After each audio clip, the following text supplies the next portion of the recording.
deseamos enfrentar a nuestra sociedad los grandes problemas, los temas de contingencia, desde una perspectiva cristiana, eso es hacernos cargo. Eso es ser responsables juntos, ¿no? ¿Cómo hacerlo? Pues escuchando y siendo radicalmente cristiano. Digo escuchando porque radicalmente cristiano primero respeta, escucha, examina las posturas diversas y en segundo lugar aplica la enseñanza de Jesús a el problema. Por ejemplo, justicia a la chilena. ¿Cómo estamos a 10 años de la reforma procesal penal, mejor o peor? Se ha intentado resguardar los derechos del individuo en esta reforma, pero es así. Hoy escucharemos, por ejemplo, del caso de un hombre que fue encarcelado 2 años y sin embargo inocente, y el caso Caradigma, donde pareciera que la justicia eclesiástica fue más eficiente que la nuestra. Bueno, estos son los temas que hoy vamos a ver. Le invito a que se quede ahora a vernos en Hazte Cargo.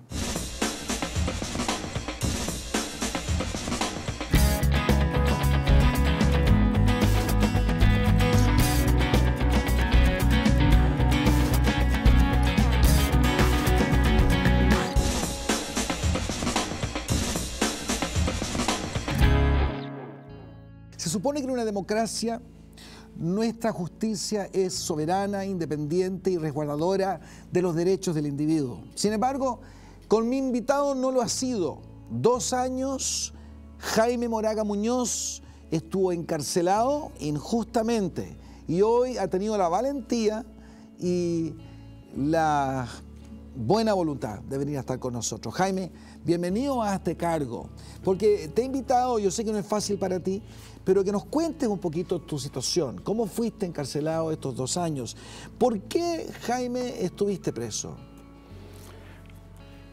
En un principio me detuvo la Policía de Investigación en la ciudad de Ancud por 61 días que yo debía. ¿Ya? Al ver el prontuario que yo tenía anterior, porque claro, yo estuve metido en la delincuencia y todo eso. Había ocurrido un caso unos días antes, sí, bien grave, que era el caso más importante de la reforma procesal penal, sí, en la isla de Chiloé. Y entonces yo creo que la policía, para sacarse la presión de la ciudadanía, porque fue muy bullado, y la presión y el fiscal por hacerse lo eficiente, porque ellos tratan de ser eficientes, pero muchas veces a lo mejor.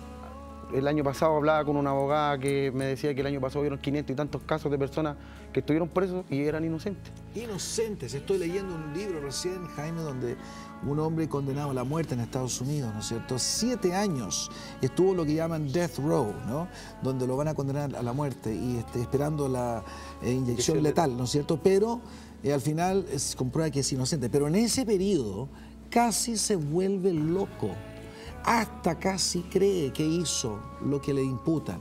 ¿Cómo ha sido para ti estos 2 años? Parecido, porque yo las primeras 2 semanas yo no comía, no dormía, entonces después me dan ataques de pánico en la cárcel, tenía trastornos del sueño, casi nunca dormía, o sea, pensando en que cómo la policía de investigaciones hacen aparecer un pedazo de huella que supuestamente era mía en un sitio donde yo jamás estuve. Okay. Eso es lo que pasó contigo. Eso es lo que pasó. ¿Tú crees que te hicieron ver como que si tú hiciste el crimen, pero efectivamente tú sabías que no lo habías cometido? Mire, ya que su programa lo ve harta gente igual, sí, quiero que se sepa que hay registros hay en los registros de audio del juicio oral, hay incluso una persona que dice que el fiscal le pide que me eche la culpa y le bajaba y que daba menos pena, que lo está en los audios del juicio oral. Y 2 personas más que eran testigos del fiscal, pero a la vez eran de descargo para mí, porque ellos me conocían y ellos sabían lo que yo había hecho el día en que ocurrieron estos hechos, en los cuales yo no tengo participación. ¿Me entiendes? Sí. Y el proceso fue oral, bajo la nueva ley, ¿no es cierto? ¿Y cómo te sentiste durante el proceso? ¿Con confianza? Durante el proceso del juicio oral. Sí. No podía tener confianza porque siempre estuve con el miedo, porque imagínense que si ese pedazo de huella no puede ser ni siquiera periciado como se supo después, claro, no contaba con los 12 puntos característicos que la policía dijo que tenía para embaucarme esa causa. Yo pensé que yo a los 3 meses iba a estar afuera. Claro. A lo que se supiera que la huella no era mía. Y estuve 2 años. Por tu prontuario anterior, etcétera, se asumió que tú eras el culpable, ¿no? Porque el fiscal yo creo que después no quiso reconocer que se equivocó, entonces él me llevó a juicio, que los jueces me absolvieran y él... No se te dio ninguna libertad provisoria. Nada. Nada. Fuiste para adentro. Y estos 2 años que pasaron, ¿cómo los viviste? Mal, pues imagínese, póngase usted en mi lugar, si usted estuviera preso por algo que hizo, no es tanto porque uno dice, puta, lo hice, tengo que apechugar. Pero que le carguen una causa de esa magnitud a una persona que en un principio era violación con homicidio y robo, después violación con homicidio. Y si yo nunca estuve en el lugar... ¿Habían otros? El verdadero culpable cayó preso 6 meses después, el cual tenía la oxisa, tenía ADN dentro de ella, de esta persona. Y la sangre que encontraron, el ADN correspondía a esa persona. Las huellas de zapatos eran número 38 y yo calzo 42. O sea, ¿dónde estaba? No calzaba por ninguna parte. Por ninguna parte, y no sé por qué el fiscal y esta ley, esta judía me tuvieron 2 años imputados. Para más, encima llaman a mi mamá de allá y le dicen, señora, su hijo está saliendo en la tele porque mató y violó a una señora. Mi mamá, casi se me murió mi mamá. Mi mamá estuvo 2 semanas en cama. Mi familia, todos llorando hasta que yo me conseguí un teléfono en la cárcel para poder llamar y decirle que no era así, mamá, tú me conocí, le decía. Entonces hay que... Ella te creyó. Sí. Pero, cuéntame una cosa, Jaime, ¿habían otros adentro que dirían lo mismo? No, es que en la cárcel es diferente porque en la cárcel, por decirle, si usted no me agrada a mí, yo, aunque usted venga por un delito que no cometió, yo por ese delito le voy a pintarle mono todo el rato, ¿me entiendes? Sí, entiendo. Por decirle, si yo discuto con usted, yo le digo a usted que es violador tal por cual, ¿me entiende? ¿Y quién, sí?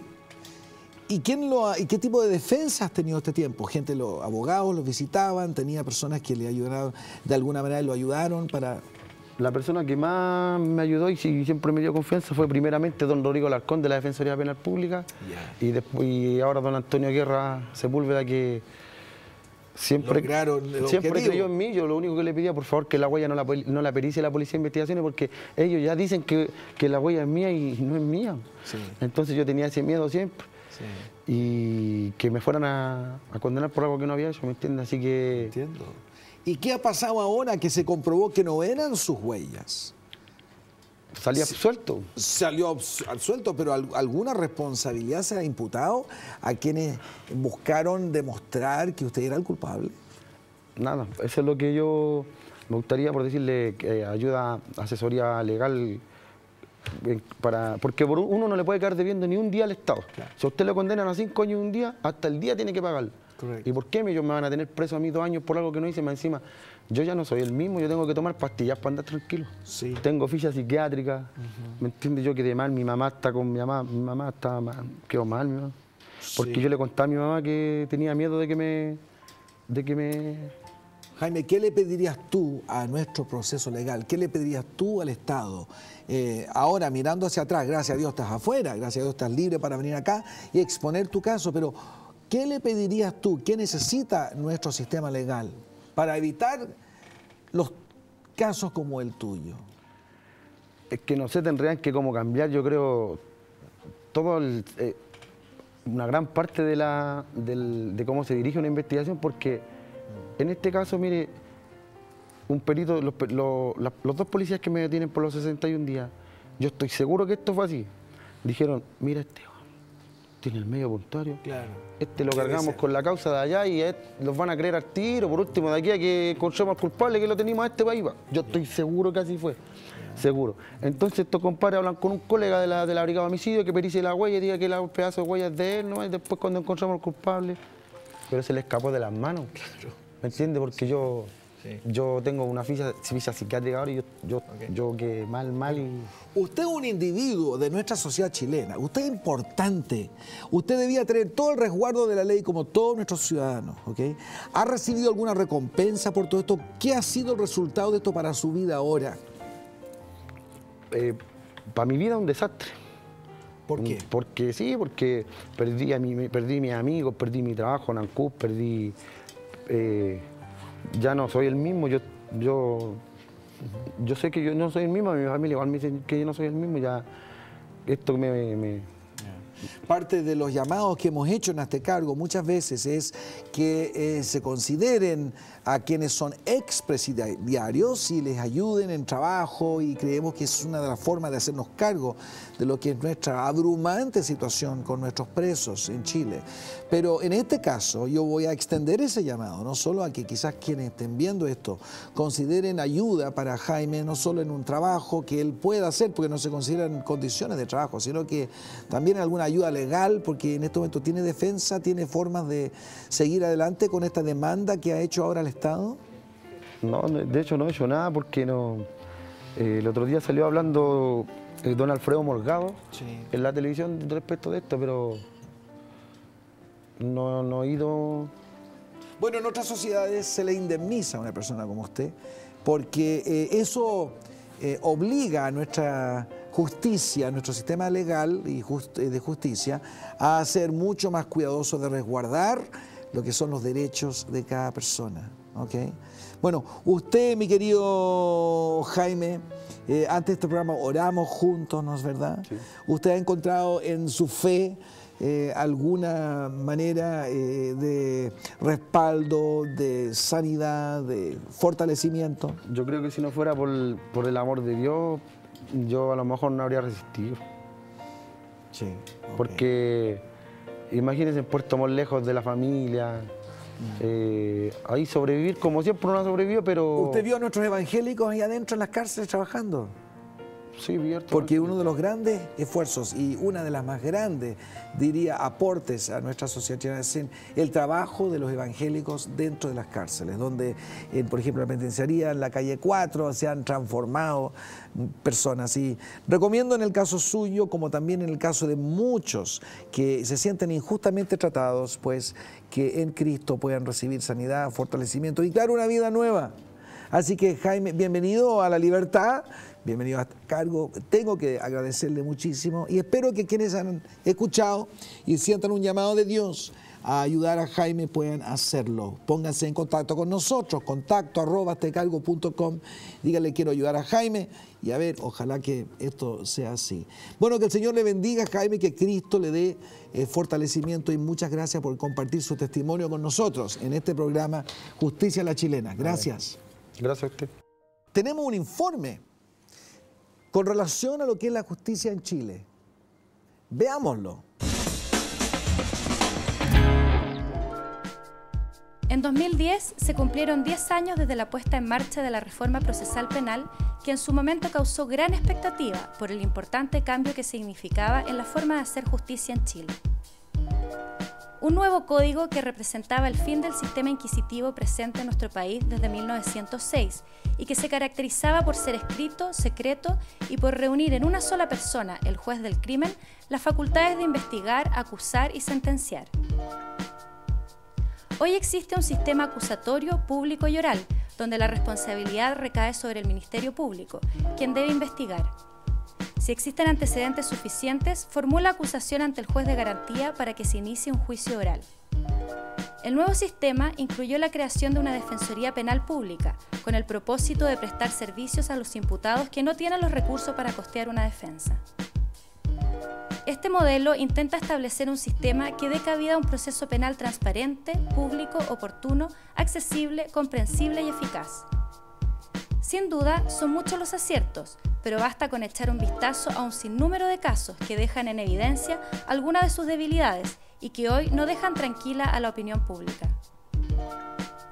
A una década de la entrada en vigencia de esta reforma, estamos frente a un escenario ideal para debatir sobre dificultades, aciertos y desafíos pendientes. ¿Existe una falta de rigurosidad en las investigaciones del Ministerio Público? ¿Se ha sacrificado un poco de justicia en pro de la eficacia y eficiencia del sistema?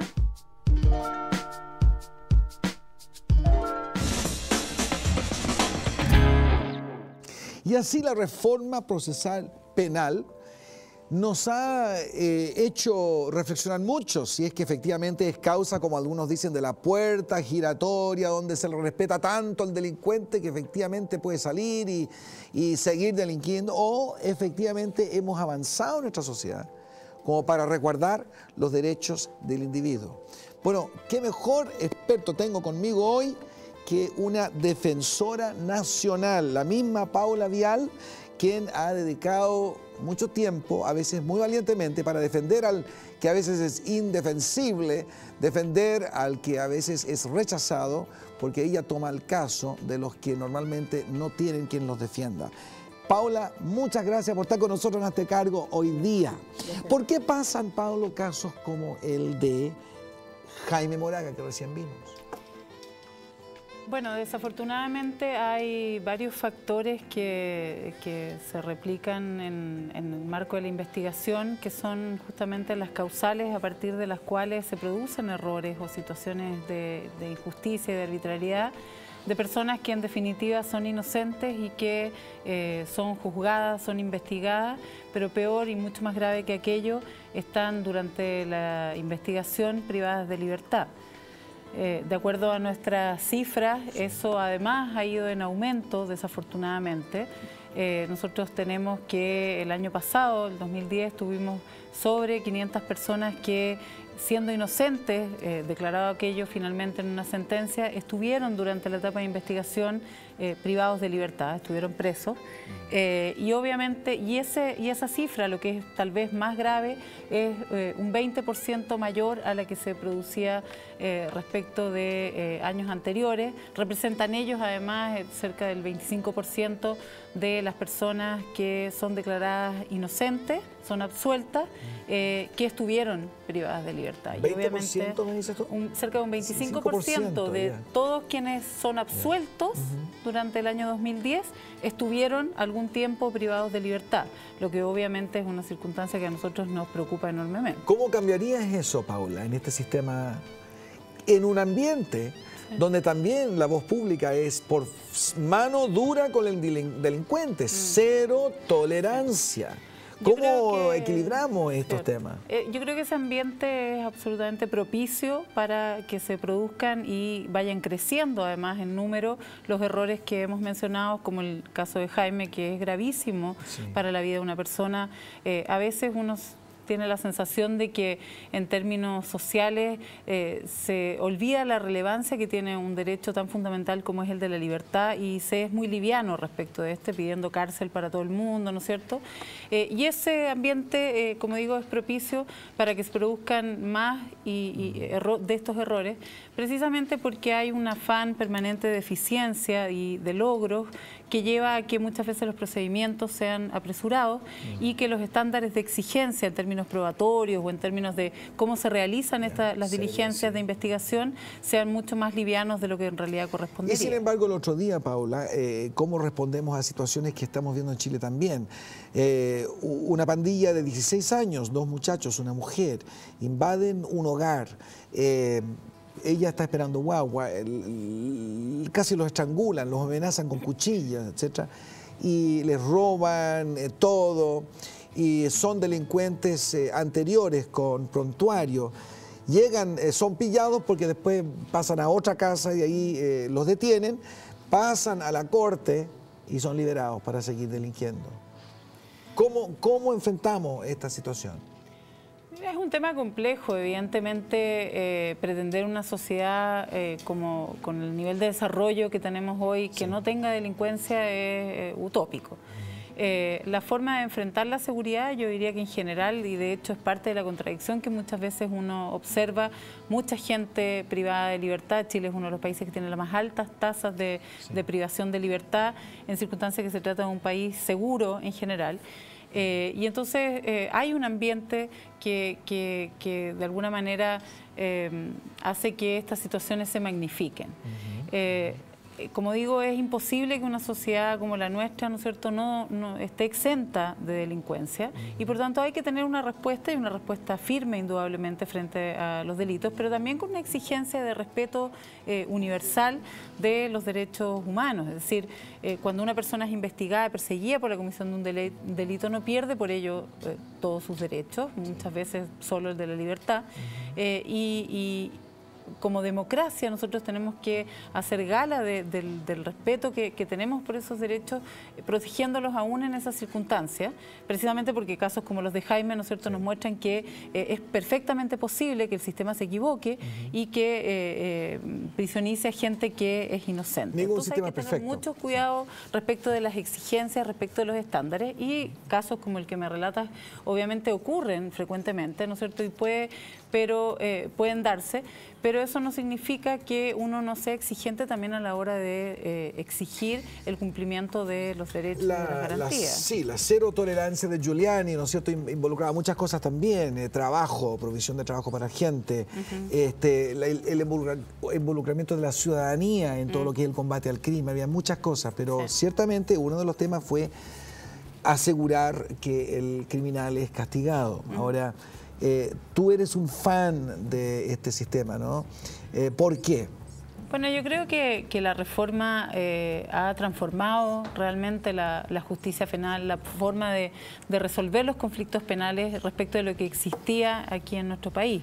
Hace 10 años atrás, como señala la nota, la justicia era una justicia ineficiente, una justicia que no proveía de equidad o de equilibrio entre los intervinientes, era secreta, en fin, era una justicia que en la práctica no entregaba soluciones adecuadas a los conflictos. Lo que hoy tenemos es un sistema que, aun cuando lleno de imperfecciones o siempre en el camino del perfeccionamiento, ¿no es cierto?, es un sistema que es público, es transparente, es pronto, da soluciones adecuadas y de manera mucho más rápida a los conflictos penales, soluciona delitos de manera mucho mejor.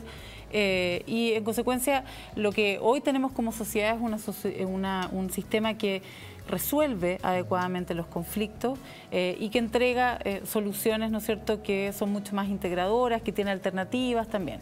Eso no significa que no haya errores y que no haya mucho que avanzar en términos de la forma de llevar adelante este sistema y que, por lo tanto, sea objeto de crítica cada cierto tiempo. ¿Cómo se liga? Todo es perfeccionable, tiene que ser así, pero ¿cómo se liga todo esto con el tema carcelario que tenemos en Chile hoy día? Bueno, yo creo que desafortunadamente hay una combinación de factores, ¿no es cierto?, que llevan a que realmente tengamos un sistema penitenciario muy hacinado y que desafortunadamente supone que quienes están privados de libertad vivan en condiciones de enorme indignidad. Cuando una persona queda en prisión preventiva durante la investigación o es condenada a una pena en la cárcel, no por ello pierde sus derechos y por lo tanto mantiene o debe mantener su dignidad, debe además dársele sentido a esa pena, ¿no es cierto? Si nosotros estamos como sociedad propendiendo a que los delitos sean sancionados y que esas sanciones permitan la rehabilitación y la reinserción, evidentemente nosotros tenemos que entregar herramientas para que ello ocurra, recursos para que eso ocurra. Cárceles como las que tenemos hoy por hoy son imposibles de congeniar, ¿no es cierto?, con una verdadera oportunidad de rehabilitación, también incluso lo que tú decías, ¿no es cierto?, la salida con oportunidades laborales, en fin. Y desafortunadamente la reforma procesal penal, a pesar de que tiene todas estas bondades que hemos señalado, también ha hecho mucha gala, incluso a veces más allá de lo que uno esperaría, de eficiencia, que ha significado que muchas más personas de las que correspondan, ¿no es cierto?, estén privadas de libertad. Pero no es solo consecuencia de la reforma, sino también de un código penal anquilosado, anticuado, que ya no es el que necesitamos en nuestro siglo XXI, ¿no es cierto? Hay mucho lugar para mejoría, que, exacto, que hace que tengamos situaciones de muy baja compromiso delictual, delitos de poca importancia, en que las personas están... El caso Caradima. ¿Qué comentarías tú ahí? Porque efectivamente para la mayoría de la ciudadanía una falla en el sistema nuestro que, al revés de lo que normalmente se dice, el sistema eclesiástico acogió. Comentarios. Mira, yo creo que, bueno, es un caso que por lo demás se reabrió ahora, va a seguir siendo investigado al parecer por la justicia. Yo creo que lo que ocurrió es un ejemplo, ¿no es cierto?, de la diferencia que existe entre el sistema antiguo y el sistema nuevo en términos de la provisión de recursos, de la posibilidad de realizar una investigación adecuada, a la altura a lo mejor de los delitos que están siendo investigados. Y entonces acá nos encontramos con dificultades en los tiempos, dificultades en la evidencia o en la posibilidad de acceder a esa evidencia y conforme a ella resolver, que al parecer en el ámbito eclesiástico hubo un mejor y mayor acceso, con mucha más agilidad. Y entonces también nos muestra que lo que hoy tenemos, la reforma, realmente es una justicia como la que nos merecemos. O va en la dirección correcta por lo menos. Bueno, Paula Vial, defensora pública, defensora nacional de casos que muchas veces no son muy defendibles, pero que usted lo ha hecho. Muchísimas gracias por estar con nosotros y que siga el Señor ayudándola en su tremendo trabajo. Dije el Señor ayudándola porque nos hacemos cargo que no es un tema fácil el de desarrollar un sistema judicial que satisfaga a todo el mundo. Los principios cristianos sobre el tema de la justicia son sumamente serios. Por ejemplo, está el tema de un rey, Josafat, que le habla a sus jueces y les dice lo siguiente: tengan cuidado porque ustedes juzgan no para el hombre, sino para Dios, que está con ustedes, además, en el juicio. Así que sea el temor del Señor que esté sobre ustedes. Tomen nota y háganlo, porque no hay iniquidad que el Señor nuestro Dios no respete a personas y que no se tomen regalías. Pues es una traducción mía, algo liberal, pero básicamente sí es un tema esencial para nuestra sociedad, para nuestra cultura, la justicia. La justicia, como decía, ante Dios. Lo cual, claro, pone en relieve el hecho de que en un sentido somos todos culpables ante la ley de Dios y lo extraordinario, que hay un indulto que se nos ofrece en Jesucristo, quien toma para nosotros nuestra culpabilidad. Bueno, lo que desarrollamos nuestro sistema penal, legal en Chile, quisiéramos insertar estos principios cristianos, tanto la severidad de la justicia ciega como se propone, que busca juzgar ante Dios, no influida por los seres humanos, que no recibe cohecho, que es limpia, transparente, y al mismo tiempo la misericordia, que entiende que el ser humano necesita en muchos casos reforma, tantos casos de jóvenes que nunca tuvieron la oportunidad siquiera de partir bien. ¿Qué está haciendo nuestra sociedad? ¿Cómo nos estamos haciendo cargo para que nuestros sistemas penitenciarios y legales también ofrezcan oportunidades reales para que el hombre pueda tomar un nuevo comienzo? Y ahí tenemos el maravilloso esquema que ofrecen nuestros hermanos evangélicos muchas veces en las cárceles, donde se predica a Cristo. Si alguno está en Cristo, nueva criatura es. Las cosas viejas pasaron y aquí todas son hechas nuevas. La justicia divina, la misericordia divina en medio de todo este proceso es lo que nos concierne a nosotros, a los cristianos. Queremos justicia en Chile, queremos sistemas ágiles, iluminados y justos. Y usted, denos sus opiniones al respecto en contacto@haztecargo.com. Gracias por participar junto a nosotros, solo que buscamos hacernos cargo de estos temas. Nos vemos con el próximo tema, la próxima semana en Hazte Cargo.